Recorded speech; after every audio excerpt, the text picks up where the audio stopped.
Then the Lord said to Satan, "Have you considered my servant Job? There is no one on earth like him. He is blameless and upright, a man who fears God and shuns evil."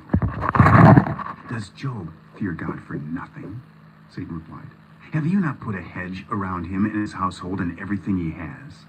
You have blessed the work of his hands so that his flocks and herds are spread throughout the land. But now stretch out your hand and strike everything he has. Everything he has is in your power." But on the man himself, when Job's sons and daughters were feasting and drinking wine at the oldest brother's house, a messenger came to Job and said, "The oxen were plowing and the donkeys were grazing nearby, and the Sabaeans attacked and made off with them. They put the servants to the sword, and I am the only one who has escaped to tell you." While he was still speaking, another messenger came and said, "The fire of God fell from the heavens and burned up the sheep and the servants, and I am the only one who has escaped to tell you." While he was still speaking, another messenger came and said, "The Chaldeans formed 3 raiding parties and swept down on your camels and made off with them. They put the servants to the sword, and I am the only one who has escaped to tell you." While he was still speaking, yet another messenger came and said, "Your sons and daughters were feasting and drinking wine at the oldest brother's house, when suddenly a mighty wind swept in from the desert and struck the 4 corners of the house. It collapsed on them, and they are dead, and I am the only one who has escaped to tell you." At this, Job got up and tore his robe and shaved his head. Then he fell to the ground in worship and said, "Naked I came from my mother's womb, and naked I will depart. The Lord gave, and the Lord has taken away. May the name of the Lord be praised." In all this, Job did not sin by charging God with wrongdoing. Chapter 2. On another day, the angels came to present themselves before the Lord, and Satan also came with them to present himself before him. And the Lord said to Satan, "Where have you come from?" Satan answered the Lord, "From roaming throughout the earth, going back and forth on it." Then the Lord said to Satan, "Have you considered my servant Job? There is no one on earth like him. He is blameless and upright, a man who fears God and shuns evil. And he still maintains his integrity, though you incited me against him to ruin him without any reason." "Skin for skin," Satan replied. "A man will give all he has for his own life. But now stretch out your hand and strike his flesh and bones, and he will surely curse you to your face." The Lord said to Satan, "Very well then, he is in your hands, but you must spare his life." So Satan went out from the presence of the Lord and afflicted Job with painful sores, from the soles of his feet to the crown of his head. Then Job took a piece of broken pottery and scraped himself with it as he sat among the ashes. His wife said to him, "Are you still maintaining your integrity? Curse God and die." He replied, "You are talking like a foolish woman. Shall we accept good from God and not trouble?" In all this, Job did not sin in what he said. When Job's 3 friends, Eliphaz the Temanite, Bildad the Shuhite, and Zophar the Naamathite, heard about all the troubles that had come upon him, they set out from their homes and met together by agreement to go and sympathize with him and comfort him. When they saw him from a distance, they could hardly recognize him. They began to weep aloud, and they tore their robes and sprinkled dust on their heads. Then they sat on the ground with him for 7 days and 7 nights. No one said a word to him, because they saw how great his suffering was. Chapter 3. After this, Job opened his mouth and cursed the day of his birth. He said, "May the day of my birth perish, and the night that said a boy is conceived. That day may it turn to darkness. May God above not care about it. May no light shine on it. May gloom and utter darkness claim it once more. May a cloud settle over it. May blackness overwhelm it. That night may thick darkness seize it. May it not be included among the days of the year, nor be entered in any of the months. May that night be barren. May no shout of joy be heard in it. May those who curse days curse that day, those who are ready to rouse Leviathan. May its morning stars become dark. May it wait for daylight in vain and not see the first rays of dawn. For it did not shut the doors of the womb on me, to hide trouble from my eyes. Why did I not perish at birth, and die as I came from the womb? Why were there knees to receive me and breasts that I might be nursed? For now I would be lying down in peace. I would be asleep and at rest with kings and rulers of the earth, who built for themselves places now lying in ruins, with princes who had gold, who filled their houses with silver. For why was I not hidden away in the ground like a stillborn child, like an infant who never saw the light of day? There the wicked cease from turmoil, and there the weary are at rest. Captives also enjoy their ease. They no longer hear the slave drivers shout. The small and the great are there, and the slaves are freed from their owners. Why is light given to those in misery, and life to the bitter of soul, to those who long for death that does not come, who search for it more than for hidden treasure, who are filled with gladness and rejoice when they reach the grave? Why is life given to a man whose way is hidden, whom God has hedged in? For sighing has become my daily food. My groans pour out like water. What I feared has come upon me. What I dreaded has happened to me. I have no peace, no quietness. I have no rest, but only turmoil.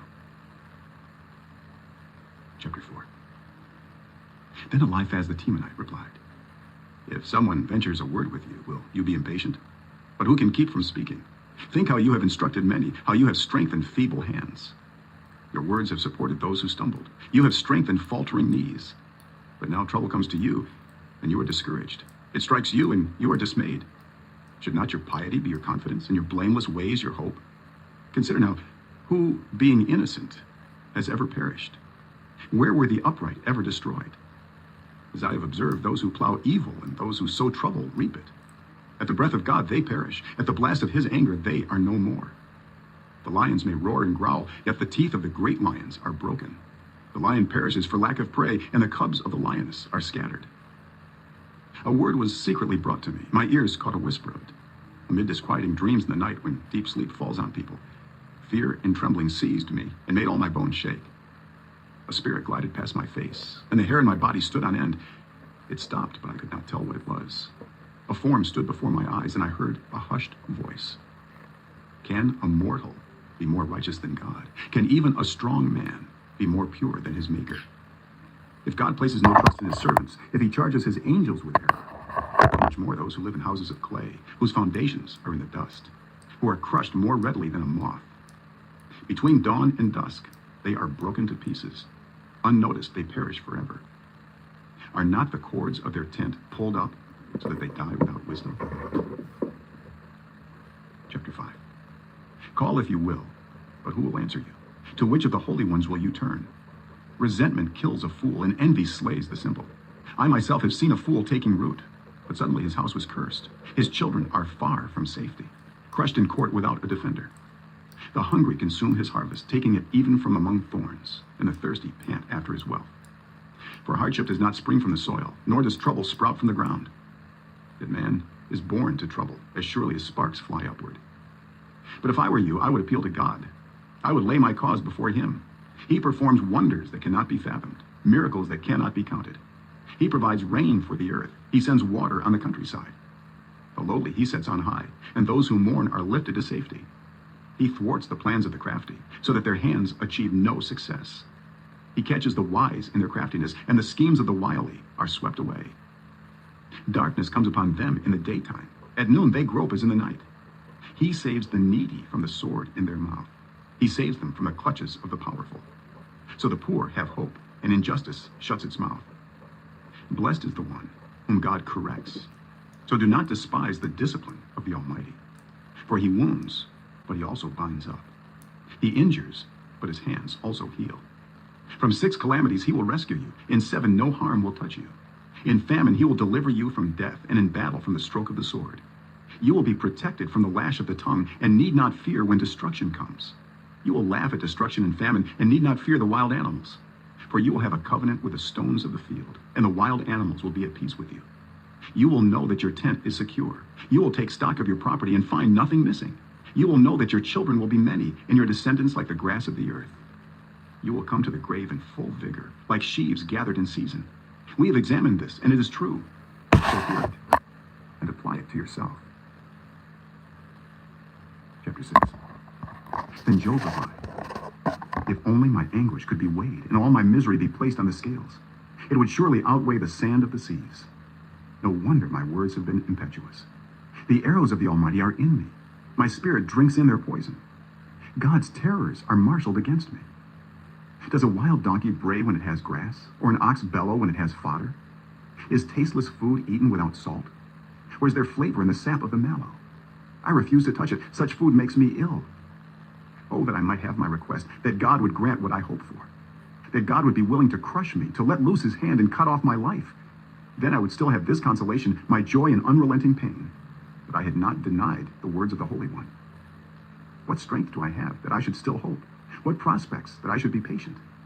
Do I have the strength of stone? Is my flesh bronze? Do I have any power to help myself, now that success has been driven from me?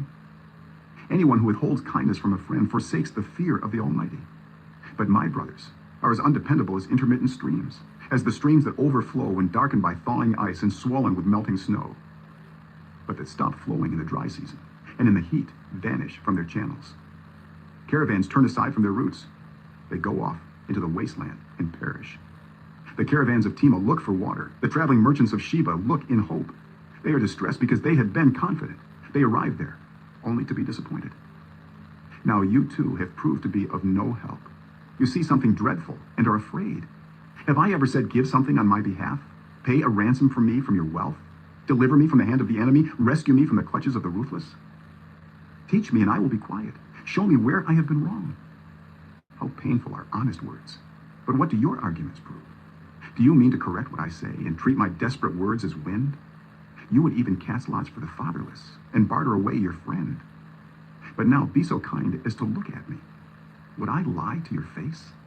Relent, do not be unjust. Reconsider, for my integrity is at stake. Is there any wickedness on my lips? Can my mouth not discern malice? Chapter 7. Do not mortals have hard service on earth? Are not their days like those of hired laborers? Like a slave longing for the evening shadows, or a hired laborer waiting to be paid, so I have been allotted months of futility, and nights of misery have been assigned to me. When I lie down, I think, how long before I get up? The night drags on and I toss and turn until dawn.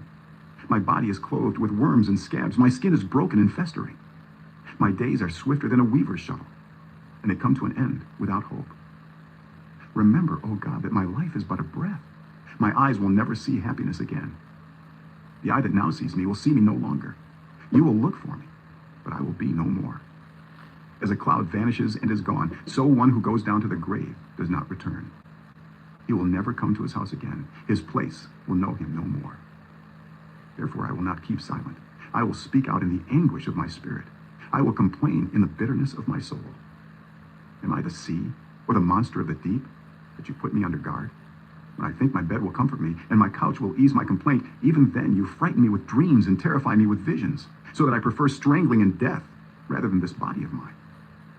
I despise my life. I would not live forever. Let me alone. My days have no meaning. What is mankind that you make so much of them, that you give them so much attention, that you examine them every morning and test them every moment? Will you never look away from me, or let me alone even for an instant? If I have sinned, what have I done to you, you who sees everything we do? Why have you made me your target? Have I become a burden to you? Why do you not pardon my offenses and forgive my sins? For I will soon lie down in the dust. You will search for me, but I will be no more. Chapter 8. Then Bildad the Shuhite replied, how long will you say such things? Your words are a blustering wind. Does God pervert justice? Does the Almighty pervert what is right? When your children sinned against him, he gave them over to the penalty of their sin. But if you will seek God earnestly and plead with the Almighty, if you are pure and upright, even now, he will rouse himself on your behalf and restore you to your prosperous state. Your beginnings will seem humble, so prosperous will your future be. Ask the former generation and find out what their ancestors learned. For we were born only yesterday and know nothing, and our days on earth are but a shadow. Will they not instruct you and tell you? Will they not bring forth words from their understanding? Can papyrus grow tall where there is no marsh? Can reeds thrive without water? While still growing and uncut, they wither more quickly than grass. Such is the destiny of all who forget God. So perishes the hope of the godless. What they trust in is fragile. What they rely on is a spider's web. They lean on the web, but it gives way. They cling to it, but it does not hold. They are like a well-watered plant in the sunshine, spreading its shoots over the garden. It entwines its roots around a pile of rocks and looks for a place among the stones. But when it is torn from its spot, that place disowns it and says, I never saw you. Surely its life withers away, and from the soil other plants grow. Surely God does not reject one who is blameless, or strengthen the hands of evildoers. He will yet fill your mouth with laughter and your lips with shouts of joy. Your enemies will be clothed in shame, and the tents of the wicked will be no more. Chapter 9. Then Job replied, Indeed, I know that this is true. But how can mere mortals prove their innocence before God? Though they wished to dispute with him, they could not answer him 1 time out of 1,000. His wisdom is profound. His power is vast. Who has resisted him and come out unscathed? He moves mountains without their knowing it, and overturns them in his anger. He shakes the earth from its place and makes its pillars tremble. He speaks to the sun, and it does not shine. He seals off the light of the stars. He alone stretches out the heavens and treads on the waves of the sea. He is the maker of the Bear and Orion, the Pleiades and the constellations of the south. He performs wonders that cannot be fathomed, miracles that cannot be counted. When he passes me, I cannot see him. When he goes by, I cannot perceive him. If he snatches away, who can stop him? Who can say to him, What are you doing? God does not restrain his anger. Even the cohorts of Rahab cowered at his feet. How then can I dispute with him? How can I find words to argue with him? Though I were innocent, I could not answer him. I could only plead with my judge for mercy. Even if I summoned him and he responded, I do not believe he would give me a hearing. He would crush me with a storm and multiply my wounds for no reason. He would not let me catch my breath, but would overwhelm me with misery. If it is a matter of strength, he is mighty. And if it is a matter of justice, who can challenge him? Even if I were innocent, my mouth would condemn me. If I were blameless, it would pronounce me guilty. Although I am blameless, I have no concern for myself. I despise my own life. It is all the same. That is why I say he destroys both the blameless and the wicked. When a scourge brings sudden death, he mocks the despair of the innocent. When a land falls into the hands of the wicked, he blindfolds its judges. If it is not he, then who is it? My days are swifter than a runner. They fly away without a glimpse of joy. They skim past like boats of papyrus, like eagles swooping down on their prey. If I say, I will forget my complaint, I will change my expression and smile, I still dread all my sufferings. For I know you will not hold me innocent. Since I am already found guilty, why should I struggle in vain? Even if I washed myself with soap and my hands with cleansing powder, you would plunge me into a slime pit, so that even my clothes would detest me. He is not a mere mortal like me that I might answer him, that we might confront each other in court. If only there were someone to mediate between us, someone to bring us together, someone to remove God's rod from me, so that his terror would frighten me no more. Then I would speak up without fear of him. But as it now stands with me, I cannot. Chapter 10. I loathe my very life. Therefore I will give free rein to my complaint and speak out in the bitterness of my soul. I say to God, do not declare me guilty, but tell me what charges you have against me. Does it please you to oppress me, to spurn the work of your hands while you smile on the plans of the wicked? Do you have eyes of flesh? Do you see as a mortal sees? Are your days like those of a mortal, or your years like those of a strong man, that you must search out my faults and probe after my sin, though you know that I am not guilty and that no one can rescue me from your hand? Your hands shaped me and made me. Will you now turn and destroy me? Remember that you molded me like clay. Will you now turn me to dust again? Did you not pour me out like milk and curdle me like cheese, clothe me with skin and flesh and knit me together with bones and sinews? You gave me life and showed me kindness, and in your providence watched over my spirit. But this is what you concealed in your heart, and I know that this was in your mind. If I sinned, you would be watching me and would not let my offense go unpunished. If I am guilty, woe to me. Even if I am innocent, I cannot lift my head, for I am full of shame and drowned in my affliction. If I hold my head high, you stalk me like a lion and again display your awesome power against me. You bring new witnesses against me and increase your anger toward me. Your forces come against me wave upon wave. Why then did you bring me out of the womb? I wish I had died before any eye saw me. If only I had never come into being, or had been carried straight from the womb to the grave. Are not my few days almost over? Turn away from me, so I can have a moment's joy before I go to the place of no return, to the land of gloom and utter darkness, to the land of deepest night, of utter darkness and disorder, where even the light is like darkness. Chapter 11. Then Zophar the Naamathite replied, Are all these words to go unanswered? Is this talker to be vindicated? Will your idle talk reduce others to silence? Will no one rebuke you when you mock? You say to God, My beliefs are flawless, and I am pure in your sight. Oh, how I wish that God would speak, that he would open his lips against you and disclose to you the secrets of wisdom, for true wisdom has two sides. Know this, God has even forgotten some of your sin. Can you fathom the mysteries of God? Can you probe the limits of the Almighty? They are higher than the heavens above. What can you do? They are deeper than the depths below. What can you know? Their measure is longer than the earth and wider than the sea. If he comes along and confines you in prison and convenes a court, who can oppose him? Surely he recognizes deceivers. And when he sees evil, does he not take note? But the witless can no more become wise than a wild donkey's colt can be born human. Yet if you devote your heart to him and stretch out your hands to him, if you put away the sin that is in your hand and allow no evil to dwell in your tent, then, free of fault, you will lift up your face. You will stand firm and without fear. You will surely forget your trouble, recalling it only as waters gone by. Life will be brighter than noonday, and darkness will become like morning. You will be secure because there is hope. You will look about you and take your rest in safety. You will lie down with no one to make you afraid, and many will court your favor. But the eyes of the wicked will fail, and escape will elude them. Their hope will become a dying gasp. Chapter 12. Then Job replied, Doubtless you are the only people who matter, and wisdom will die with you. But I have a mind as well as you. I am not inferior to you. Who does not know all these things? I have become a laughingstock to my friends, though I called on God and he answered. A mere laughingstock, though righteous and blameless. Those who are at ease have contempt for misfortune as the fate of those whose feet are slipping. The tents of marauders are undisturbed, and those who provoke God are secure, those God has in his hand. But ask the animals, and they will teach you, or the birds in the sky, and they will tell you.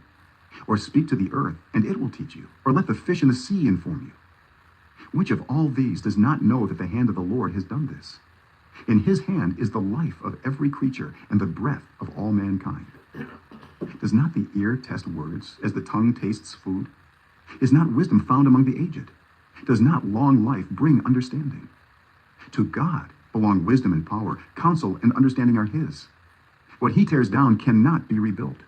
Those he imprisons cannot be released. If he holds back the waters, there is drought. If he lets them loose, they devastate the land. To him belongs strength and insight. Both deceived and deceiver are his. He leads rulers away stripped and makes fools of judges. He takes off the shackles put on by kings and ties a loincloth around their waist. He leads priests away stripped and overthrows officials long established. He silences the lips of trusted advisors and takes away the discernment of elders. He pours contempt on nobles and disarms the mighty. He reveals the deep things of darkness and brings utter darkness into the light. He makes nations great and destroys them. He enlarges nations and disperses them. He deprives the leaders of the earth of their reason. He makes them wander in a trackless waste. They grope in darkness with no light. He makes them stagger like drunkards. Chapter 13. My eyes have seen all this. My ears have heard and understood it. What you know, I also know. I am not inferior to you. But I desire to speak to the Almighty and to argue my case with God. You, however, smear me with lies. You are worthless physicians, all of you. If only you would be altogether silent, for you, that would be wisdom. Hear now my argument. Listen to the pleas of my lips. Will you speak wickedly on God's behalf? Will you speak deceitfully for him? Will you show him partiality? Will you argue the case for God? Would it turn out well if he examined you? Could you deceive him as you might deceive a mortal? He would surely call you to account if you secretly showed partiality. Would not his splendor terrify you? Would not the dread of him fall on you? Your maxims are proverbs of ashes. Your defenses are defenses of clay. Keep silent and let me speak. Then let come to me what may. Why do I put myself in jeopardy and take my life in my hands? Though he slay me, yet will I hope in him. I will surely defend my ways to his face. Indeed, this will turn out for my deliverance, for no godless person would dare come before him. Listen carefully to what I say. Let my words ring in your ears. Now that I have prepared my case, I know I will be vindicated. Can anyone bring charges against me? If so, I will be silent and die. Only grant me these two things, God, and then I will not hide from you. Withdraw your hand far from me, and stop frightening me with your terrors. Then summon me, and I will answer, or let me speak, and you reply to me. How many wrongs and sins have I committed? Show me my offense and my sin. Why do you hide your face and consider me your enemy? Will you torment a wind-blown leaf? Will you chase after dry chaff? For you write down bitter things against me and make me reap the sins of my youth. You fasten my feet in shackles. You keep close watch on all my paths by putting marks on the soles of my feet. So man wastes away like something rotten, like a garment eaten by moths. Chapter 14. Mortals born of woman are a few days and full of trouble. They spring up like flowers and wither away, like fleeting shadows. They do not endure. Do you fix your eye on them? Will you bring them before you for judgment? Who can bring what is pure from the impure? No one. A person's days are determined. You have decreed the number of his months, and have set limits he cannot exceed. So look away from him, and let him alone, till he has put in his time like a hired laborer. At least there is hope for a tree. If it is cut down, it will sprout again, and its new shoots will not fail. Its roots may grow old in the ground, and its stump die in the soil. Yet at the scent of water it will bud, and put forth shoots like a plant. But a man dies, and is laid low. He breathes his last, and is no more. As the water of a lake dries up, or a riverbed becomes parched and dry, so he lies down and does not rise. Till the heavens are no more, people will not awake or be roused from their sleep. If only you would hide me in the grave, and conceal me till your anger has passed. If only you would set me a time, and then remember me. If someone dies, will they live again? All the days of my hard service I will wait for my renewal to come. You will call, and I will answer you. You will long for the creature your hands have made. Surely then you will count my steps, but not keep track of my sin. My offenses will be sealed up in a bag. You will cover over my sin.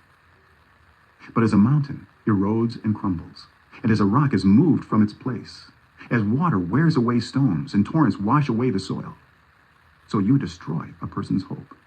You overpower them once for all, and they are gone. You change their countenance and send them away. If their children are honored, they do not know it. If their offspring are brought low, they do not see it. They feel but the pain of their own bodies, and mourn only for themselves. Chapter 15. Then Eliphaz the Temanite replied, Would a wise person answer with empty notions, or fill their belly with a hot east wind? Would they argue with useless words, with speeches that have no value? But you even undermine piety and hinder devotion to God. Your sin prompts your mouth. You adopt the tongue of the crafty. Your own mouth condemns you, not mine. Your own lips testify against you. Are you the first man ever born? Were you brought forth before the hills? Do you listen in on God's counsel? Do you have a monopoly on wisdom? What do you know that we do not know? What insights do you have that we do not have? The gray-haired and the aged are on our side, men even older than your father. Are God's consolations not enough for you? Words spoken gently to you? Why has your heart carried you away, and why do your eyes flash, so that you venture rage against God and pour out such words from your mouth? What are mortals that they could be pure, or those born of woman that they could be righteous? If God places no trust in his holy ones, if even the heavens are not pure in his eyes, how much less mortals who are vile and corrupt, who drink up evil like water? Listen to me, and I will explain to you. Let me tell you what I have seen, what the wise have declared, hiding nothing received from their ancestors, to whom alone the land was given when no foreigners moved among them. All his days the wicked man suffers torment, the ruthless man through all the years stored up for him. Terrifying sounds fill his ears. When all seems well, marauders attack him. He despairs of escaping the realm of darkness. He is marked for the sword. He wanders about for food like a vulture. He knows the day of darkness is at hand. Distress and anguish fill him with terror. Troubles overwhelm him like a king poised to attack. Because he shakes his fist at God and vaunts himself against the Almighty, defiantly charging against him with a thick, strong shield. Though his face is covered with fat and his waist bulges with flesh, he will inhabit ruined towns and houses where no one lives, houses crumbling to rubble. He will no longer be rich, and his wealth will not endure, nor will his possessions spread over the land. He will not escape the darkness. A flame will wither his shoots, and the breath of God's mouth will carry him away. Let him not deceive himself by trusting what is worthless, for he will get nothing in return. Before his time he will wither, and his branches will not flourish. He will be like a vine stripped of its unripe grapes, like an olive tree shedding its blossoms. For the company of the godless will be barren, and fire will consume the tents of those who love bribes. They conceive trouble and give birth to evil. Their womb fashions deceit. Chapter 16. Then Job replied, I have heard many things like these. You are miserable comforters, all of you. Will your long-winded speeches never end? What ails you that you keep on arguing? I also could speak like you if you were in my place. I could make fine speeches against you and shake my head at you. But my mouth would encourage you. Comfort from my lips would bring you relief. Yet if I speak, my pain is not relieved, and if I refrain, it does not go away. Surely, God, you have worn me out. You have devastated my entire household. You have shriveled me up, and it has become a witness. My gauntness rises up and testifies against me. God assails me and tears me in his anger, and gnashes his teeth at me. My opponent fastens on me his piercing eyes. People open their mouths to jeer at me. They strike my cheek in scorn and unite together against me. God has turned me over to the ungodly and thrown me into the clutches of the wicked. All was well with me, but he shattered me. He seized me by the neck and crushed me. He has made me his target. His archers surround me. Without pity, he pierces my kidneys and spills my gall on the ground. Again and again he bursts upon me. He rushes at me like a warrior. I have sewed sackcloth over my skin and buried my brow in the dust. My face is red with weeping. Dark shadows ring my eyes. Yet my hands have been free of violence. My prayer is pure. Earth, do not cover my blood. May my cry never be laid to rest. Even now, my witness is in heaven. My advocate is on high. My intercessor is my friend, as my eyes pour out tears to God. On behalf of a man, he pleads with God as one pleads for a friend. Only a few years will pass before I take the path of no return. Chapter 17. My spirit is broken. My days are cut short. The grave awaits me. Surely mockers surround me. My eyes must dwell on their hostility. Give me, O God, the pledge you demand. Who else will put up security for me? You have closed their minds to understanding. Therefore, you will not let them triumph. If anyone denounces their friends for reward, the eyes of their children will fail. God has made me a byword to everyone, a man in whose face people spit. My eyes have grown dim with grief. My whole frame is but a shadow. The upright are appalled at this. The innocent are aroused against the ungodly. Nevertheless, the righteous will hold to their ways, and those with clean hands will grow stronger. But come on, all of you, try again. I will not find a wise man among you. My days have passed, my plans are shattered. Yet the desires of my heart turn night into day. In the face of the darkness, light is near. If the only home I hope for is the grave, if I spread out my bed in the realm of darkness, if I say to corruption, you are my father, and to the worm, my mother or my sister, where then is my hope? Who can see any hope for me? Will it go down to the gates of death? Will we descend together into the dust? Chapter 18. Then Bildad the Shuhite replied, when will you end these speeches? Be sensible, and then we can talk. Why are we regarded as cattle and considered stupid in your sight? You who tear yourself to pieces in your anger, is the earth to be abandoned for your sake? Or must the rocks be moved from their place? The lamp of a wicked man is snuffed out. The flame of his fire stops burning. The light in his tent becomes dark. The lamp beside him goes out. The vigor of his step is weakened. His own schemes throw him down. His feet thrust him into a net. He wanders into its mesh. A trap seizes him by the heel. A snare holds him fast. A noose is hidden for him on the ground. A trap lies in his path. Terrors startle him on every side and dog his every step. Calamity is hungry for him. Disaster is ready for him when he falls. It eats away parts of his skin. Death's firstborn devours his limbs. He is torn from the security of his tent and marched off to the king of terrors. Fire resides in his tent. Burning sulfur is scattered over his dwelling. His roots dry up below, and his branches wither above. The memory of him perishes from the earth. He has no name in the land. He is driven from light into the realm of darkness and is banished from the world. He has no offspring or descendants among his people, no survivor where once he lived. People of the West are appalled at his fate. Those of the East are seized with horror. Surely, such is the dwelling of an evil man. Such is the place of one who does not know God. Chapter 19. Then Job replied, "How long will you torment me and crush me with words? 10 times now you have reproached me. Shamelessly you attack me. If it is true that I have gone astray, my error remains my concern alone. If indeed you would exalt yourselves above me and use my humiliation against me, then know that God has wronged me and drawn his net around me. Though I cry violence, I get no response. Though I call for help, there is no justice. He has blocked my way so I cannot pass. He has shrouded my paths in darkness. He has stripped me of my honor and removed the crown from my head. He tears me down on every side till I am gone. He uproots my hope like a tree. His anger burns against me. He counts me among his enemies. His troops advance in force. They build a siege ramp against me and encamp around my tent. He has alienated my family from me. My acquaintances are completely estranged from me. My relatives have gone away. My closest friends have forgotten me. My guests and my female servants count me a foreigner. They look on me as on a stranger. I summon my servant, but he does not answer, though I beg him with my own mouth. My breath is offensive to my wife. I am loathsome to my own family. Even the little boys scorn me. When I appear, they ridicule me.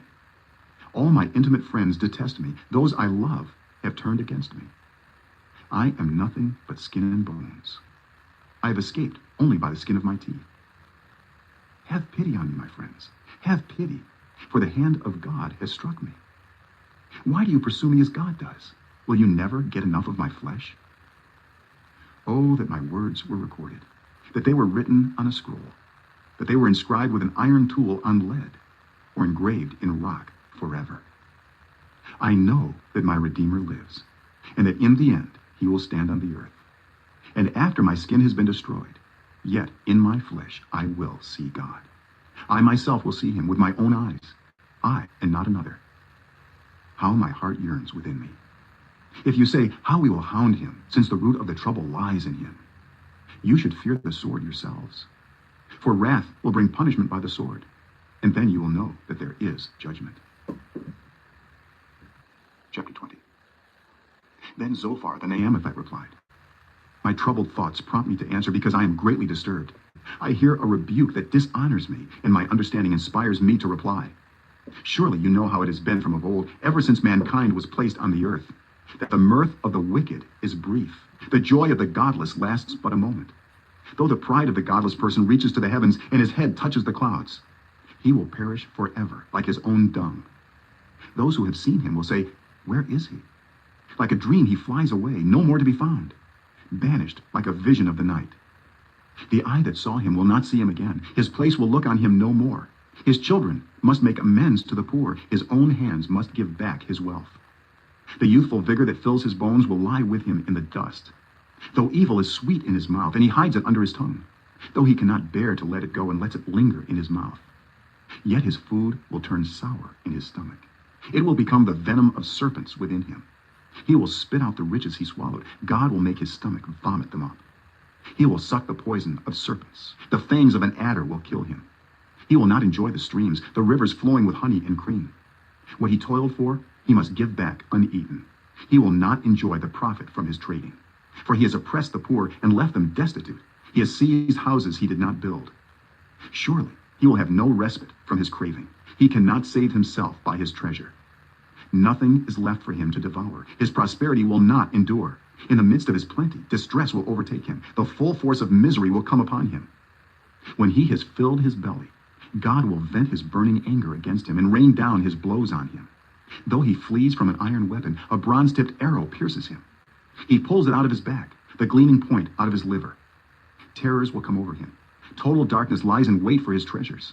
A fire unfanned will consume him and devour what is left in his tent. The heavens will expose his guilt. The earth will rise up against him. A flood will carry off his house, rushing waters on the day of God's wrath. Such is the fate God allots the wicked, the heritage appointed for them by God. Chapter 21. Then Job replied, "Listen carefully to my words. Let this be the consolation you give me. Bear with me while I speak, and after I have spoken, mock on. Is my complaint directed to a human being? Why should I not be impatient? Look at me and be appalled. Clap your hand over your mouth. When I think about this, I am terrified. Trembling seizes my body. Why do the wicked live on, growing old and increasing in power? They see their children established around them, their offspring before their eyes. Their homes are safe and free from fear. The rod of God is not on them. Their bulls never fail to breed, their cows calve and do not miscarry. They send forth their children as a flock, their little ones dance about. They sing to the music of timbrel and lyre. They make merry to the sound of the pipe. They spend their years in prosperity and go down to the grave in peace. Yet they say to God, leave us alone. We have no desire to know your ways. Who is the Almighty that we should serve him? What would we gain by praying to him? But their prosperity is not in their own hands. So I stand aloof from the plans of the wicked. Yet how often is the lamp of the wicked snuffed out? How often does calamity come upon them, the fate God allots in his anger? How often are they like straw before the wind, like chaff swept away by a gale? It is said, God stores up the punishment of the wicked for their children. Let him repay the wicked, so that they themselves will experience it. Let their own eyes see their destruction. Let them drink the cup of the wrath of the Almighty. For what do they care about the families they leave behind when their allotted months come to an end? Can anyone teach knowledge to God, since he judges even the highest? One person dies in full vigor, completely secure at ease, well-nourished in body, bones rich with marrow. Another dies in bitterness of soul, never having enjoyed anything good. Side by side they lie in the dust, and worms cover them both. I know full well what you are thinking, the schemes by which you would wrong me. You say, where now is the house of the great, the tents where the wicked lived? Have you never questioned those who travel? Have you paid no regard to their accounts? That the wicked are spared from the day of calamity, that they are delivered from the day of wrath. Who denounces their conduct to their face? Who repays them for what they have done? They are carried to the grave, and watch is kept over their tombs. The soil in the valley is sweet to them. Everyone follows after them, and a countless throng goes before them. So how can you console me with your nonsense? Nothing is left of your answers but falsehood. Chapter 22. Then Eliphaz the Temanite replied, Can a man be of benefit to God? Can even a wise person benefit him? What pleasure would it give the Almighty if you were righteous? What would he gain if your ways were blameless? Is it for your piety that he rebukes you and brings charges against you? Is not your wickedness great? Are not your sins endless? You demanded security from your relatives for no reason. You stripped people of their clothing, leaving them naked. You gave no water to the weary, and you withheld food from the hungry. For you are a powerful man, owning land, an honored man, living on it. And you sent widows away empty-handed, and broke the strength of the fatherless. That is why snares are all around, why sudden peril terrifies you, why it is so dark you cannot see, and why a flood of water covers you.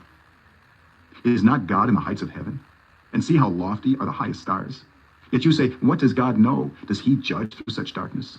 Thick clouds veil him, so he does not see us as he goes about in the vaulted heavens. Will you keep to the old path that the wicked have trod? They were carried off before their time, their foundations washed away by a flood. They said to God, leave us alone. What can the Almighty do to us? Yet it was he who filled their houses with good things. So I stand aloof from the plans of the wicked. The righteous see their ruin and rejoice. The innocent mock them, saying, surely our foes are destroyed, and fire devours their wealth. Submit to God, and be at peace with him. In this way prosperity will come to you. Accept instruction from his mouth, and lay up his words in your heart. If you return to the Almighty, you will be restored. If you remove wickedness far from your tent, and assign your nuggets to the dust, your gold of Ophir to the rocks in the ravines, Then the Almighty will be your gold, the choicest silver for you. Surely then you will find delight in the Almighty and will lift up your face to God. You will pray to him and he will hear you, and you will fulfill your vows. What you decide on will be done, and light will shine on your ways. When people are brought low and you say, lift them up, then he will save the downcast. He will deliver even one who is not innocent, who will be delivered through the cleanness of your hands. Chapter 23. Then Job replied, even today my complaint is bitter. His hand is heavy in spite of my groaning. If only I knew where to find him, if only I could go to his dwelling. I would state my case before him and fill my mouth with arguments. I would find out what he would answer me and consider what he would say to me. Would he vigorously oppose me? No, he would not press charges against me. There the upright can establish their innocence before him, and there I would be delivered forever from my judge. But if I go to the east, he is not there. If I go to the west, I do not find him. When he is at work in the north, I do not see him. When he turns to the south, I catch no glimpse of him. But he knows the way that I take. When he has tested me, I will come forth as gold. My feet have closely followed his steps. I have kept to his way without turning aside. I have not departed from the commands of his lips. I have treasured the words of his mouth more than my daily bread. But he stands alone, and who can oppose him? He does whatever he pleases. He carries out his decree against me, and many such plans he still has in store. That is why I am terrified before him. When I think of all this, I fear him. God has made my heart faint. The Almighty has terrified me. Yet I am not silenced by the darkness, by the thick darkness that covers my face. Chapter 24. Why does the Almighty not set times for judgment? Why must those who know him look in vain for such days? There are those who move boundary stones. They pasture flocks they have stolen. They drive away the orphan's donkey and take the widow's ox in pledge. They thrust the needy from the path and force all the poor of the land into hiding. Like wild donkeys in the desert, the poor go about their labor of foraging food. The wasteland provides food for their children. They gather fodder in the fields and glean in the vineyards of the wicked. Lacking clothes, they spend the night naked. They have nothing to cover themselves in the cold. They are drenched by mountain rains and hug the rocks for lack of shelter. The fatherless child is snatched from the breast. The infant of the poor is seized for a debt. Lacking clothes, they go about naked. They carry the sheaves, but still go hungry. They crush olives among the terraces. They tread the winepresses, yet suffer thirst. The groans of the dying rise from the city, and the souls of the wounded cry out for help. But God charges no one with wrongdoing. There are those who rebel against the light, who do not know its ways or stay in its paths. When daylight is gone, the murderer rises up, kills the poor and needy, and in the night steals forth like a thief. The eye of the adulterer watches for dusk. He thinks, no eye will see me, and he keeps his face concealed. In the dark, thieves break into houses, but by day they shut themselves in. They want nothing to do with the light. For all of them, midnight is their morning. They make friends with the terrors of darkness. Yet they are foam on the surface of the water. Their portion of the land is cursed, so that no one goes to the vineyards. As heat and drought snatch away the melted snow, so the grave snatches away those who have sinned. The womb forgets them. The worm feasts on them. The wicked are no longer remembered, but are broken like a tree. They prey on the barren and childless woman, and to the widow they show no kindness. But God drags away the mighty by his power. Though they become established, they have no assurance of life. He may let them rest in a feeling of security, but his eyes are on their ways. For a little while they are exalted, and then they are gone. They are brought low and gathered up like all others. They are cut off like heads of grain. If this is not so, who can prove me false and reduce my words to nothing? Chapter 25. Then Bildad the Shuhite replied, dominion and awe belong to God. He establishes order in the heights of heaven. Can his forces be numbered? On whom does his light not rise? How then can a mortal be righteous before God? How can one born of woman be pure?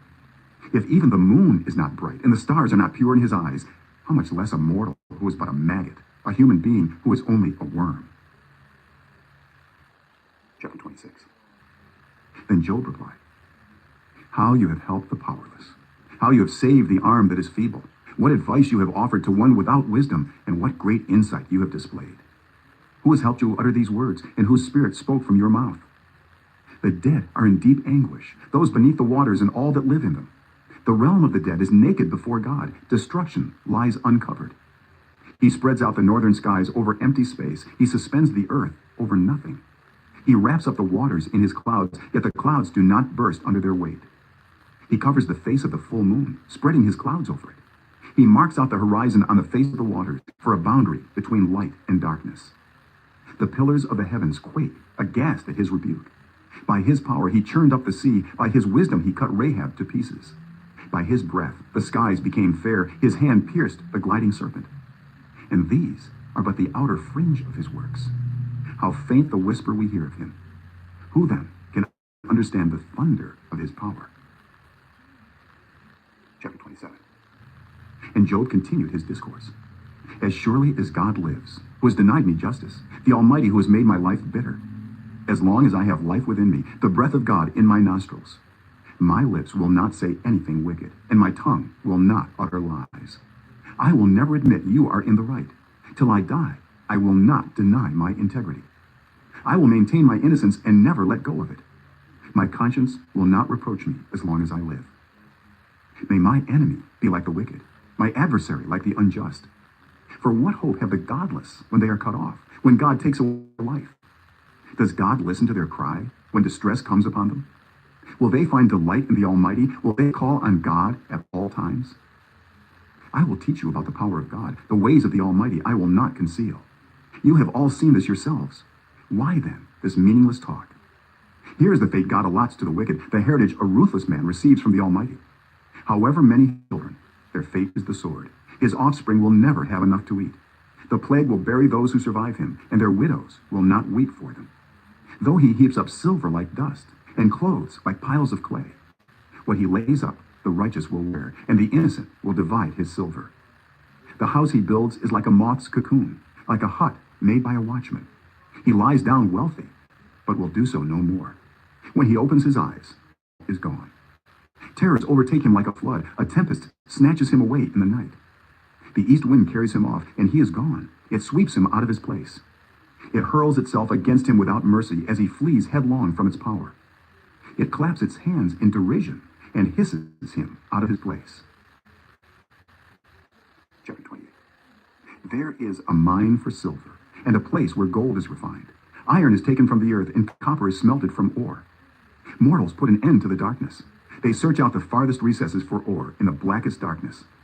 Far from human dwellings they cut a shaft, in places untouched by human feet. Far from other people they dangle and sway. The earth, from which food comes, is transformed below as by fire. Lapis lazuli comes from its rocks, and its dust contains nuggets of gold. No bird of prey knows that hidden path. No falcon's eye has seen it. Proud beasts do not set foot on it, and no lion prowls there. People assault the flinty rock with their hands and lay bare the roots of the mountains. They tunnel through the rock. Their eyes see all its treasures. They search the sources of the rivers and bring hidden things to light. But where can wisdom be found? Where does understanding dwell? No mortal comprehends its worth. It cannot be found in the land of the living. The deep says, "It is not in me." The sea says, "It is not with me." It cannot be bought with the finest gold, nor can its price be weighed out in silver. It cannot be bought with the gold of Ophir, with precious onyx or lapis lazuli. Neither gold nor crystal can compare with it, nor can it be had for jewels of gold. Coral and jasper are not worthy of mention. The price of wisdom is beyond rubies. The topaz of Cush cannot compare with it. It cannot be bought with pure gold. Where then does wisdom come from? Where does understanding dwell? It is hidden from the eyes of every living thing, concealed even from the birds in the sky. Destruction and death say only a rumor of it has reached our ears. God understands the way to it, and he alone knows where it dwells. For he views the ends of the earth and sees everything under the heavens. When he established the force of the wind and measured out the waters, when he made a decree for the rain and a path for the thunderstorm, then he looked at wisdom and appraised it. He confirmed it and tested it. And he said to the human race, "The fear of the Lord, that is wisdom. And to shun evil is understanding." Chapter 29. Job continued his discourse. How I long for the months gone by, for the days when God watched over me. when his lamp shone on my head, and by his light I walked through darkness. Oh, for the days when I was in my prime, when God's intimate friendship blessed my house, when the Almighty was still with me, and my children were around me, when my path was drenched with cream, and the rock poured out for me streams of olive oil, when I went to the gate of the city and took my seat in the public square. The young men saw me and stepped aside, and the old men rose to their feet. The chief men refrained from speaking and covered their mouths with their hands. The voices of the nobles were hushed, and their tongues stuck to the roof of their mouths. Whoever heard me spoke well of me, and those who saw me commended me, because I rescued the poor who cried for help, and the fatherless who had none to assist them. The one who was dying blessed me. I made the widow's heart sing. I put on righteousness as my clothing, justice as my robe and my turban. I was eyes to the blind and feet to the lame. I was a father to the needy. I took up the case of the stranger. I broke the fangs of the wicked and snatched the victims from their teeth. I thought, I will die in my own house, my days as numerous as the grains of sand. My roots will reach to the water, and the dew will lie all night on my branches. My glory will not fade. The bow will be ever new in my hand. People listened to me expectantly, waiting in silence for my counsel. After I had spoken, they spoke no more. My words fell gently on their ears. They waited for me as for showers, and drank in my words as the spring rain. When I smiled at them, they scarcely believed it. The light of my face was precious to them. I chose the way for them and sat as their chief. I dwelt as a king among his troops. I was like one who comforts mourners. Chapter 30. But now they mock me. Men younger than I, whose fathers I would have disdained to put with my sheepdogs. Of what use was the strength of their hands to me, since their vigor had gone from them? Haggard from want and hunger, they roamed the parched land in desolate wastelands at night. In the brush, they gathered salt herbs, and their food was the root of the broom bush. They were banished from human society, shouted at as if they were thieves. They were forced to live in the dry stream beds, among the rocks and in holes in the ground. They brayed among the bushes and huddled in the undergrowth. A base and nameless brood, they were driven out of the land. And now, those young men mock me in song. I have become a byword among them. They detest me and keep their distance. They do not hesitate to spit in my face. Now that God has unstrung my bow and afflicted me, they throw off restraint in my presence. On my right, the tribe attacks. They lay snares for my feet. They build their siege ramps against me. They break up my road. They succeed in destroying me. No one can help him, they say. They advance as through a gaping breach. Amid the ruins, they come rolling in. Terrors overwhelm me. My dignity is driven away as by the wind. My safety vanishes like a cloud. And now, my life ebbs away. Days of suffering grip me. Night pierces my bones. My gnawing pains never rest. In his great power, God becomes like clothing to me. He binds me like the neck of my garment. He throws me into the mud, and I am reduced to dust and ashes. I cry out to you, God, but you do not answer. I stand up, but you merely look at me. You turn on me ruthlessly. With the might of your hand, you attack me. You snatch me up and drive me before the wind. You toss me about in the storm. I know you will bring me down to death, to the place appointed for all the living. Surely no one lays a hand on a broken man when he cries for help in his distress. Have I not wept for those in trouble? Has not my soul grieved for the poor? Yet when I hoped for good, evil came. When I looked for light, then came darkness. The churning inside me never stops. Days of suffering confront me. I go about blackened, but not by the sun. I stand up in the assembly and cry for help. I have become a brother of jackals, a companion of owls. My skin grows black and peels. My body burns with fever. My lyre is turned to mourning, and my pipe to the sound of wailing. Chapter 31. I made a covenant with my eyes, not to look lustfully at a young woman. For what is our lot from God above, our heritage from the Almighty on high? Is it not ruin for the wicked, disaster for those who do wrong? Does he not see my ways and count my every step? If I have walked with falsehood, or my foot has hurried after deceit, let God weigh me in honest scales, and he will know that I am blameless. If my steps have turned from the path, if my heart has been led by my eyes, or if my hands have been defiled, then may others eat what I have sown, and may my crops be uprooted. If my heart has been enticed by a woman, or if I have lurked at my neighbor's door, then may my wife grind another man's grain, and may other men sleep with her. For that would have been wicked, a sin to be judged. It is a fire that burns to destruction. It would have uprooted my harvest.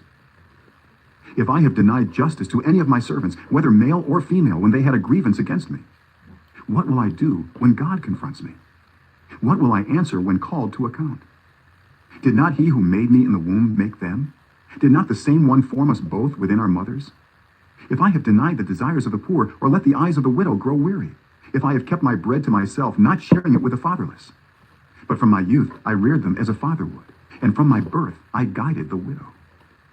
If I have seen anyone perishing for lack of clothing, or the needy without garments, and their hearts did not bless me for warming them with the fleece from my sheep, if I have raised my hand against the fatherless, knowing that I had influence in court, then let my arm fall from the shoulder, let it be broken off at the joint. For I dreaded destruction from God, and for fear of his splendor, I could not do such things. If I have put my trust in gold, or said to pure gold, you are my security. If I have rejoiced over my great wealth, the fortune my hands had gained. If I have regarded the sun in its radiance, or the moon moving in splendor, so that my heart was secretly enticed, and my hand offered them a kiss of homage, then these also would be sins to be judged, for I would have been unfaithful to God on high. If I have rejoiced at my enemy's misfortune, or gloated over the trouble that came to him, I have not allowed my mouth to sin by invoking a curse against their life. If those of my household have never said, who has not been filled with Job's meat? But no stranger had to spend the night in the street, for my door was always open to the traveler. If I have concealed my sin, as people do, by hiding my guilt in my heart, because I so feared the crowd and so dreaded the contempt of the clans, that I kept silent and would not go outside. Oh, that I had someone to hear me. I sign now my defense. Let the Almighty answer me. Let my accuser put his indictment in writing. Surely I would wear it on my shoulder. I would put it on like a crown. I would give him an account of my every step. I would present it to him as to a ruler. If my land cries out against me, and all its furrows are wet with tears, if I have devoured its yield without payment, or broken the spirit of its tenants, then let briars come up instead of wheat, and stinkweed instead of barley. The words of Job are ended. Chapter 32. So these three men stopped answering Job, because he was righteous in his own eyes. But Elihu, son of Barachel the Buzite, of the family of Ram, became very angry with Job for justifying himself rather than God. He was also angry with the three friends, because they had found no way to refute Job, and yet had condemned him. Now Elihu had waited before speaking to Job, because they were older than he. But when he saw that the three men had nothing more to say, his anger was aroused. So Elihu, son of Barachel the Buzite, said, I am young in years, and you are old. That is why I was fearful, not daring to tell you what I know. I thought age should speak, advanced years should teach wisdom. But it is the spirit in a person, the breath of the Almighty, that gives them understanding. It is not only the old who are wise, not only the aged who understand what is right. Therefore I say, listen to me. I too will tell you what I know. I waited while you spoke. I listened to your reasoning. While you were searching for words, I gave you my full attention. But not one of you has proved Job wrong. None of you has answered his arguments. Do not say, we have found wisdom. Let God, not a man, refute him. But Job has not marshaled his words against me, and I will not answer him with your arguments. They are dismayed and have no more to say. Words have failed them. Must I wait, now that they are silent, now that they stand there with no reply? I too will have my say. I too will tell what I know. For I am full of words, and the spirit within me compels me. Inside, I am like bottled up wine, like new wineskins ready to burst. I must speak and find relief. I must open my lips and reply. I will show no partiality, nor will I flatter anyone. For if I were skilled in flattery, my Maker would soon take me away. Chapter 33. But now, Job, listen to my words. Pay attention to everything I say. I am about to open my mouth. My words are on the tip of my tongue. My words come from an upright heart. My lips sincerely speak what I know. The Spirit of God has made me. The breath of the Almighty gives me life. Answer me then if you can. Stand up and argue your case before me. I am the same as you in God's sight. I too am a piece of clay. No fear of me should alarm you, nor should my hand be heavy on you. But you have said in my hearing, I heard the very words, I am pure, I have done no wrong. I am clean and free from sin. Yet God has found fault with me. He considers me his enemy. He fastens my feet in shackles. He keeps close watch on all my paths. But I tell you, in this you are not right. For God is greater than any mortal. Why do you complain to him that he responds to no one's words? For God does speak, now one way, now another, though no one perceives it. In a dream, in a vision of the night, when deep sleep falls on people as they slumber in their beds, he may speak in their ears and terrify them with warnings, to turn them from wrongdoing and keep them from pride, to preserve them from the pit, their lives from perishing by the sword. Or someone may be chastened on a bed of pain, with constant distress in their bones, so that their body finds food repulsive and their soul loathes the choicest meal. Their flesh wastes away to nothing, and their bones once hidden now stick out. They draw near to the pit, and their life to the messengers of death. Yet there is an angel at their side, a messenger, 1 out of 1,000, sent to tell them how to be upright. And he is gracious to that person, and says to God, spare them from going down to the pit. I have found a ransom for them. Let their flesh be renewed like a child's. Let them be restored as in the days of their youth. Then that person can pray to God and find favor with him. They will see God's face and shout for joy. He will restore them to full well-being. And they will go to others and say, I have sinned. I have perverted what is right, but I did not get what I deserved. God has delivered me from going down to the pit, and I shall live to enjoy the light of life. God does all these things to a person twice, even 3 times, to turn them back from the pit, that the light of life may shine on them. Pay attention, Job, and listen to me. Be silent, and I will speak. If you have anything to say, answer me. Speak up, for I want to vindicate you. But if not, then listen to me. Be silent, and I will teach you wisdom. Chapter 34. Then Elihu said, Hear my words, you wise men. Listen to me, you men of learning. For the ear tests words, as the tongue tastes food. Let us discern for ourselves what is right. Let us learn together what is good. Job says, I am innocent, but God denies me justice. Although I am right, I am considered a liar. Although I am guiltless, his arrow inflicts an incurable wound. Is there anyone like Job, who drinks scorn like water? He keeps company with evildoers. He associates with the wicked. For he says, there is no profit in trying to please God. So listen to me, you men of understanding. Far be it from God to do evil, from the Almighty to do wrong. He repays everyone for what they have done. He brings on them what their conduct deserves.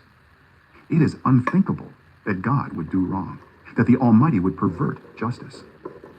Who appointed him over the earth? Who put him in charge of the whole world? If it were his intention and he withdrew his spirit and breath, all humanity would perish together and mankind would return to the dust. If you have understanding, hear this. Listen to what I say. Can someone who hates justice govern? Will you condemn the just and mighty one? Is he not the one who says to kings, you are worthless, and to nobles, you are wicked, who shows no partiality to princes and does not favor the rich over the poor, for they are all the work of his hands. They die in an instant, in the middle of the night. The people are shaken and they pass away. The mighty are removed without human hand. His eyes are on the ways of mortals. He sees their every step. There is no deep shadow, no utter darkness where evildoers can hide. God has no need to examine people further, that they should come before him for judgment. Without inquiry, he shatters the mighty and sets up others in their place. Because he takes note of their deeds, he overthrows them in the night, and they are crushed.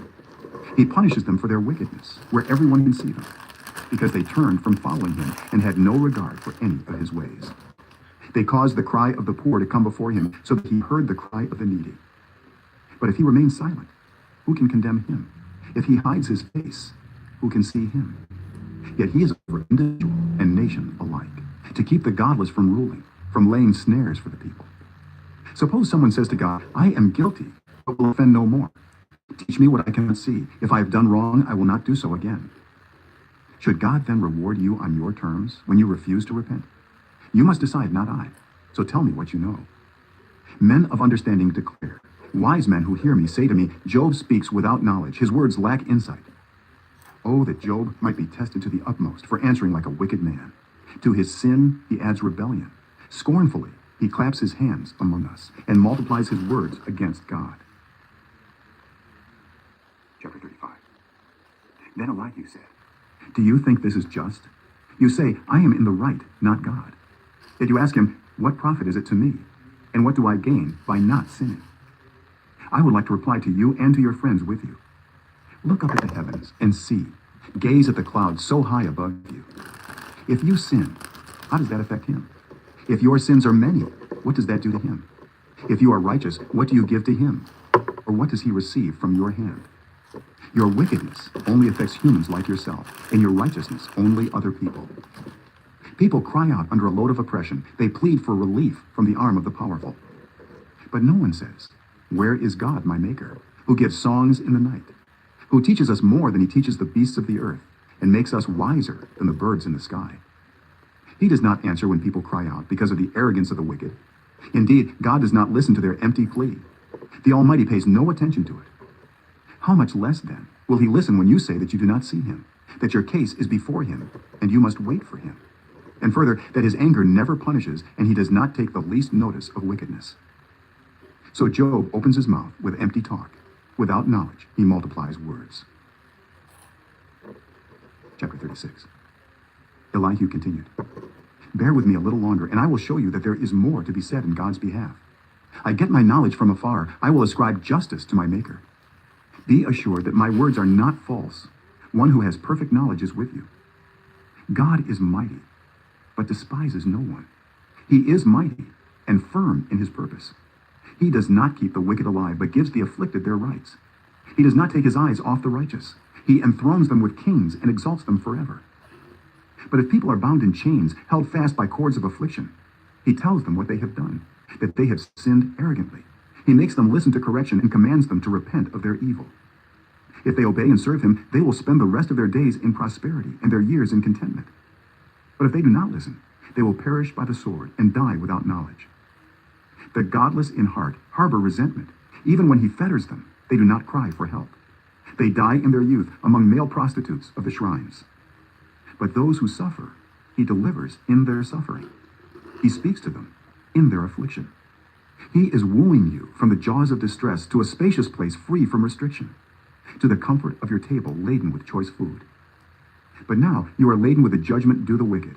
Judgment and justice have taken hold of you. Be careful that no one entices you by riches. Do not let a large bribe turn you aside. Would your wealth, or even all your mighty efforts, sustain you, so you would not be in distress? Do not long for the night to drag people away from their homes. Beware of turning to evil, which you seem to prefer to affliction. God is exalted in his power. Who is a teacher like him? Who has prescribed his ways for him, or said to him, you have done wrong?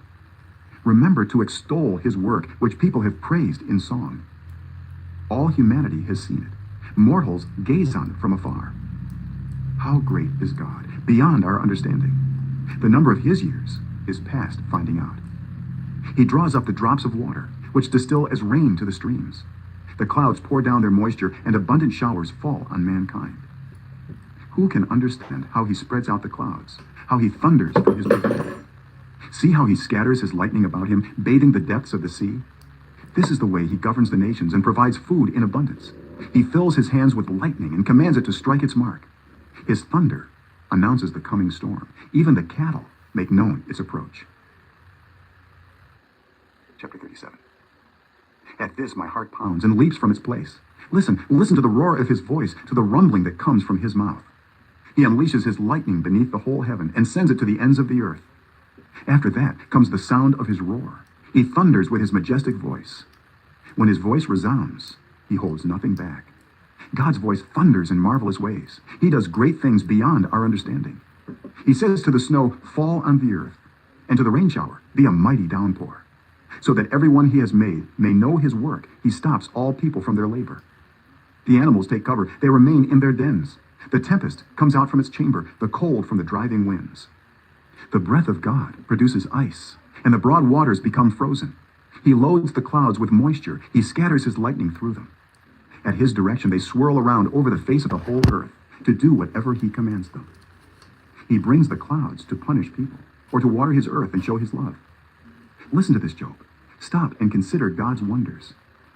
Do you know how God controls the clouds and makes his lightning flash? Do you know how the clouds hang poised, those wonders of him who has perfect knowledge? You who swelter in your clothes when the land lies hushed under the south wind. Can you join him in spreading out the skies, hard as a mirror of cast bronze? Tell us what we should say to him. We cannot draw up our case because of our darkness. Should he be told that I want to speak? Would anyone ask to be swallowed up? Now no one can look at the sun, bright as it is in the skies, after the wind has swept them clean. Out of the north he comes in golden splendor. God comes in awesome majesty. The Almighty is beyond our reach and exalted in power. In his justice and great righteousness, he does not oppress. Therefore people revere him. For does he not have regard for all the wise in heart? Chapter 38. Then the Lord spoke to Job out of the storm. He said, "Who is this that obscures my plans with words without knowledge? Brace yourself like a man. I will question you, and you shall answer me. Where were you when I laid the earth's foundation? Tell me if you understand. Who marked off its dimensions? Surely you know. Who stretched a measuring line across it? On what were its footings set? Or who laid its cornerstone? While the morning stars sang together, and all the angels shouted for joy. Who shut up the sea behind doors when it burst forth from the womb? When I made the clouds its garment, and wrapped it in thick darkness? When I fixed limits for it, and set its doors and bars in place? When I said, this far you may come, and no farther. Here is where your proud waves halt. Have you ever given orders to the morning, or shown the dawn its place, that it might take the earth by the edges, and shake the wicked out of it? The earth takes shape like clay under a seal. Its features stand out like those of a garment. The wicked are denied their light, and their upraised arm is broken. Have you journeyed to the springs of the sea, or walked in the recesses of the deep? Have the gates of death been shown to you? Have you seen the gates of the deepest darkness? Have you comprehended the vast expanses of the earth? Tell me if you know all this. What is the way to the abode of light? And where does darkness reside? Can you take them to their places? Do you know the paths to their dwellings? Surely you know, for you were already born. You have lived so many years. Have you entered the storehouses of the snow, or seen the storehouses of the hail, which I reserve for times of trouble, for days of war and battle? What is the way to the place where the lightning is dispersed, or the place where the east winds are scattered over the earth? Who cuts a channel for the torrents of rain, and a path for the thunderstorm, to water a land where no one lives, an uninhabited desert, to satisfy a desolate wasteland, and make it sprout with grass? Does the rain have a father? Who fathers the drops of dew? From whose womb comes the ice? Who gives birth to the frost from the heavens, when the waters become hard as stone, when the surface of the deep is frozen? Can you bind the chains of the Pleiades? Can you loosen Orion's belt? Can you bring forth the constellations in their seasons, or lead out the bear with its cubs? Do you know the laws of the heavens? Can you set up God's dominion over the earth? Can you raise your voice to the clouds and cover yourself with a flood of water? Do you send the lightning bolts on their way? Do they report to you, here we are? Who gives the ibis wisdom, or gives the rooster understanding? Who has the wisdom to count the clouds? Who can tip over the water jars of the heavens when the dust becomes hard and the clods of earth stick together? Do you hunt the prey for the lioness, and satisfy the hunger of the lions, when they crouch in their dens or lie in wait in a thicket? Who provides food for the raven, when its young cry out to God and wander about for lack of food? Chapter 39. Do you know when the mountain goats give birth? Do you watch when the doe bears her fawn? Do you count the months till they bear? Do you know the time they give birth? They crouch down and bring forth their young. Their labor pains are ended. Their young thrive and grow strong in the wilds. They leave and do not return. Who let the wild donkey go free? Who untied its ropes? I gave it the wasteland as its home, the salt flats as its habitat. It laughs at the commotion in the town. It does not hear a driver's shout. It ranges the hills for its pasture and searches for any green thing. Will the wild ox consent to serve you? Will it stay by your manger at night? Can you hold it to the furrow with a harness? Will it till the valleys behind you? Will you rely on it for its great strength? Will you leave your heavy work to it? Can you trust it to haul your grain and bring it to your threshing floor? The wings of the ostrich flap joyfully, though they cannot compare with the wings and feathers of the stork. She lays her eggs on the ground and lets them warm in the sand, unmindful that a foot may crush them, that some wild animal may trample them. She treats her young harshly, as if they were not hers. She cares not that her labor was in vain. For God did not endow her with wisdom, or give her a share of good sense. Yet when she spreads her feathers to run, she laughs at horse and rider. Do you give the horse its strength, or clothe its neck with a flowing mane? Do you make it leap like a locust, striking terror with its proud snorting? It paws fiercely, rejoicing in its strength, and charges into the fray. It laughs at fear, afraid of nothing. It does not shy away from the sword. The quiver rattles against its side, along with a flashing spear and lance. In frenzied excitement, it eats up the ground. It cannot stand still when the trumpet sounds. At the blast of the trumpet, it snorts, "Aha!" It catches the scent of battle from afar, the shout of commanders and the battle cry. Does the hawk take flight by your wisdom and spread its wings toward the south? Does the eagle soar at your command and build its nest on high? It dwells on a cliff and stays there at night.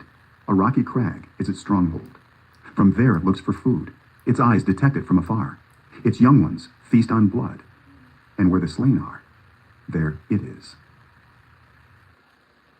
Chapter 40. The Lord said to Job, "Will the one who contends with the Almighty correct him? Let him who accuses God answer him." Then Job answered the Lord, "I am unworthy. How can I reply to you? I put my hand over my mouth. I spoke once, but I have no answer. Twice, but I will say no more." Then the Lord spoke to Job out of the storm. "Brace yourself like a man. I will question you, and you shall answer me. Would you discredit my justice? Would you condemn me to justify yourself? Do you have an arm like God's, and can your voice thunder like his? Then adorn yourself with glory and splendor, and clothe yourself in honor and majesty. Unleash the fury of your wrath. Look at all who are proud and bring them low. Look at all who are proud and humble them. Crush the wicked where they stand. Bury them all in the dust together.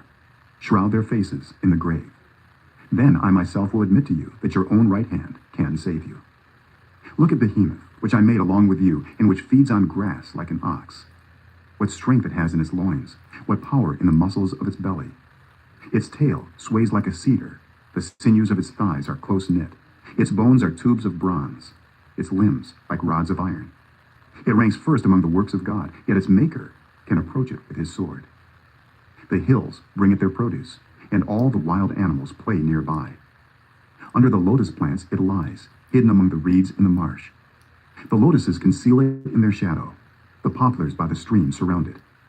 A raging river does not alarm it. It is secure, though the Jordan should surge against its mouth. Can anyone capture it by the eyes, or trap it and pierce its nose? Chapter 41. Can you pull in Leviathan with a fishhook, or tie down its tongue with a rope? Can you put a cord through its nose, or pierce its jaw with a hook? Will it keep begging you for mercy? Will it speak to you with gentle words? Will it make an agreement with you for you to take it as your slave for life? Can you make a pet of it like a bird, or put it on a leash for the young women in your house? Will traders barter for it? Will they divide it among the merchants? Can you fill its hide with harpoons, or its head with fishing spears? If you lay a hand on it, you will remember the struggle and never do it again. Any hope of subduing it is false. The mere sight of it is overpowering. No one is fierce enough to rouse it. Who then is able to stand against me? Who has a claim against me that I must pay? Everything under heaven belongs to me.